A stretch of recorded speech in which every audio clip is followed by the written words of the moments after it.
for you to start a romantic relationship with a girl, you will need to make a move at some point. And unfortunately, most guys cannot do it without looking needy or desperate. Now, I've been flirting with women in real life for over 13 years, and during this time, I've found 3 solid ways on how to show interest to women without pushing them away. Tip number 1 is learn to rely more on non-verbal intent. When I was little, I used to play this computer game called Counter-Strike. It's basically a game where you shoot people.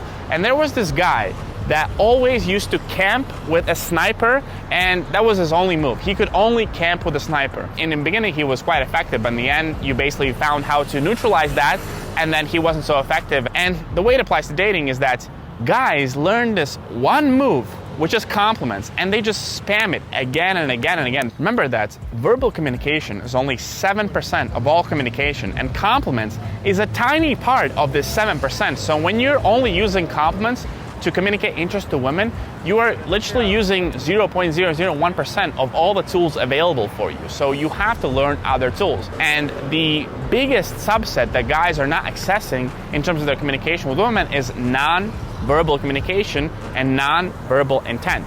So what is non-verbal intent? The way I think about this is the trinity of eye contact, of your voice, and of your hands. What you want to do is when you communicate interest, you want to have relaxed intent. So with eyes, you're looking at her with a piercing gaze, but you have relaxed eyes. Voice, you're talking slow, you're talking relaxed, but when you say it, you make it land with a punch. And with the hands, you don't just go this with your hands.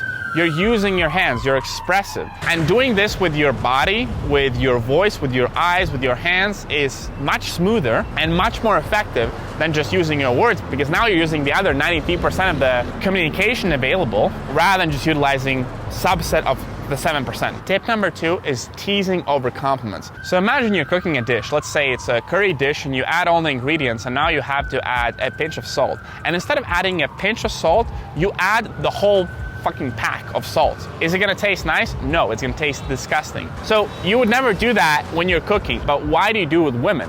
So many guys, they just do compliment after compliment after compliment after compliment, and it puts so much pressure on the girl. You're putting all this like, hey, you're beautiful, you're pretty, I like your dress, I'm having a great time. That's not how you communicate interest. That's how you just build a lot of pressure and actually push them away. Remember that compliments are not meant to be overused. If we go back to the cooking, you have some base ingredients, like let's say the tomato sauce or the coconut milk that you add quite a lot, and then you add a bit of salt or a bit of curry. So you have the base and you have the spice. Well, the compliment might be a spice that you add a little bit, but the base should be teasing. Why? Because you can tease a lot more without pushing the girl away. I recently went on a date with a girl, and she had this penguin shoes. I call them penguin shoes. I don't even know how they're called, but for me, they look very funny.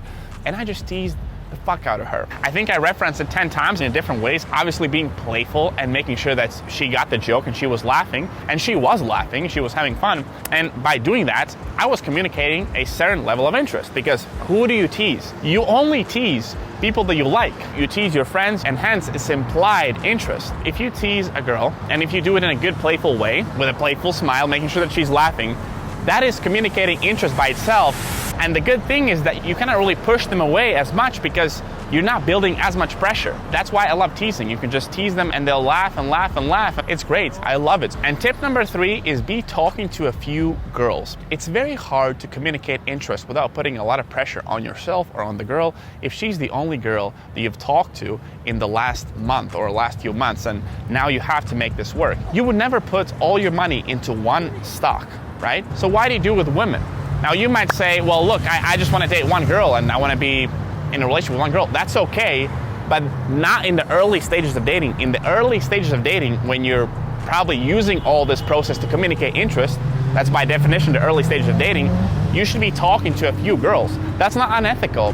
That is normal. That's what you should be doing. That's what probably the girls should be doing too. And of course, for you to be able to do that, for you to get options, you need to have skills of attracting women. And if you want to accelerate your learning process of learning these skills, I teach guys one-on-one on how to do this all over the world. If you're interested, check out the first link in the description. And I'll also link a playlist here that will teach you how to go out in your city and talk to women all over your city. Just like, for example, this girl, this lady that just passed me, you can go and talk to her to generate options and date multiple women so you can communicate interest more effectively.